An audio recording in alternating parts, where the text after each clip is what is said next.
युद्धकांड 48वां सर्ग। सीता का विलाप और त्रिजटा का उन्हें समझा बुझाकर श्री राम और लक्ष्मण के जीवित होने का विश्वास दिलाकर पुनः लंका में ही लौटा लाना। अपने स्वामी श्री राम को तथा महाबली लक्ष्मण को भी मारा गया देख शोक से पीड़ित हुई सीता बारंबार करुणाजनक विलाप करने लगी। सामुद्रिक लक्षणों के ज्ञाता विद्वानों ने मुझे पुत्रवती और सद्वा बताया था। आज श्री राम के मारे जाने से वे सब लक्षण ज्ञानी पुरुष असत्यवादी हो गए, जिन्होंने मुझे यज्ञपरायण तथा विविध सत्रों का संचालन करने वाले राजाधिराज की पत्नी बताया था। आज श्री राम के मारे जाने से वे सभी लक्षण वेत्ता पुरुष झूठे हो गए। जिन लोगों ने लक्षणों द्वारा मुझे वीर राजाओं की पत्नियों में पूजनीय और पति के द्वारा सम्मानित समझा था, आज श्री राम के न रहने से वे सभी लक्षणज्ञ पुरुष मिथ्यावादी हो गए। ज्योतिष शास्त्र के सिद्धांत को जानने वाले जिन ब्राह्मणों ने मेरे सामने ही मुझे नित्य मंगलमय कहा था, वे सभी लक्षणवेत्ता पुरुष आज श्री राम के मारे जाने पर असत्यवादी सिद्ध हो गए। जिन लक्षणभूत कमलों के हाथ पैर आदि में होने पर कुलवती स्त्रियां अपने पति राजाधिराज के साथ सम्राज्ञी के पद पर अभिषिक्त होती है, वे मेरे दोनों पैरों में निश्चित रूप से विद्यमान है। जिन अशुभ लक्षणों के कारण सौभाग्य दुर्लभ होता है और स्त्रियां विधवा हो जाती है, मैं बहुत देखने पर भी अपने अंगों में ऐसे लक्षणों को नहीं देख पाती, तथापि मेरे सारे शुभ लक्षण निष्फल हो गए। स्त्रियों के हाथ पैरों में जो कमल के चिन्ह होते हैं, उन्हें लक्षण वेत्ता विद्वानों ने अमोघ बताया है, किंतु आज श्री राम के मारे जाने से वे सारे शुभ लक्षण मेरे लिए व्यर्थ हो गए। मेरे सिर के बाल महीन बराबर और काले हैं, भौहें परस्पर जुड़ी हुई नहीं है। मेरी पिंडलियां घुटनों से नीचे के भाग गोल तथा रोम रहित है तथा मेरे दांत भी परस्पर सटे हुए हैं। मेरे नेत्रों के आसपास के भाग, दोनों नेत्र, दोनों हाथ, दोनों पैर, दोनों गुल्फ और जांघें बराबर विशाल एवं मांसल है। दोनों हाथों की अंगुलियां बराबर एवं चिकनी है। उनके नख गोल एवं उतार चढ़ाव वाले हैं। इनके अग्रभाग भीतर की ओर दबे हुए। मेरी नाभि गहरी और उसके आसपास के भाग ऊंचे हैं। मेरे पार्श्व भाग तथा छाती मांसल है। मेरी अंग कांति खरादी हुई मणि के समान उज्ज्वल, शरीर के रोवे कोमल तथा पैरों की 10 उंगलियां और दोनों तलवे ये 12 पृथ्वी से अच्छी तरह सट जाते हैं। इन सब के कारण लक्षणज्ञ ने मुझे शुभ लक्षण बताया था। मेरे हाथ पैर लाल एवं उत्तम कांति से युक्त है, जिनमें जौ की समूची रेखाएं तथा मेरे हाथों की अंगुलियां जब परस्पर सटी होती है, उस समय उनमें तनिक भी छिद्र नहीं रह जाता। कन्या के शुभ लक्षणों को जानने वाले विद्वानों ने मुझे मंद मुस्कान वाली बताया है। ज्योतिष के सिद्धांत को जानने वाले निपुण ब्राह्मणों ने यह बताया था कि मेरा पति के साथ राज्याभिषेक होगा, किंतु आज भी सारी बातें झूठी हो गई।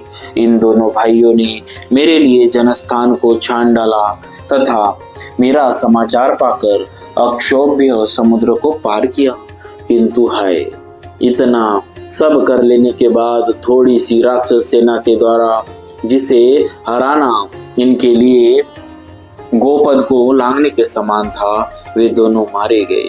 परंतु ये दोनों रघुवंशी बंधु तो वारुण, आग्नेय, ऐन्द्र, वायव्य और ब्रह्मशीर आदि अस्त्रों को भी जानते थे।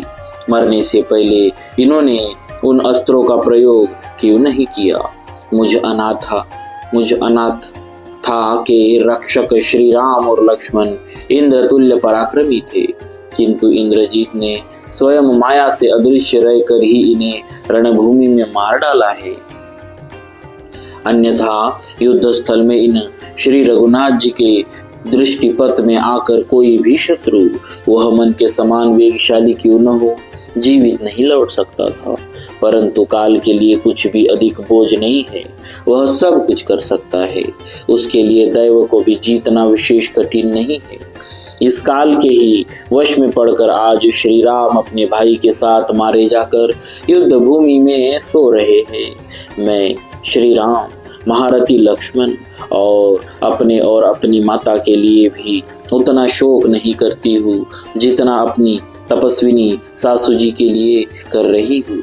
वे तो प्रतिदिन यह सोचती होगी कि वे तो प्रतिदिन यही सोचती होंगी कि वह दिन कब आएगा जब कि वनवास का व्रत समाप्त करके वन से लौटे हुए प्रभु श्री राम, लक्ष्मण और मैं सीता को मैं देखूंगी।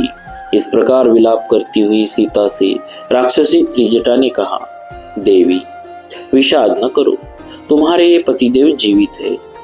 देवी, मैं तुम्हें कई ऐसे महान और उचित कारण बताऊंगी जिनसे यह सूचित होता है कि ये दोनों भाई श्री राम और लक्ष्मण जीवित है। युद्ध में स्वामी के मारे जाने पर योद्धाओं के मुंह क्रोध और हर्ष की उत्सुकता से युक्त नहीं रहते, किंतु यहाँ वे दोनों बातें पाई जाती है, इसीलिए दोनों जीवित है। विदेह नंदिनी, यह पुष्पक नामक विमान दिव्य है। यदि इन दोनों के प्राण चले गए होते तो वैधव्यावस्था में यह तुम्हें धारण न करता।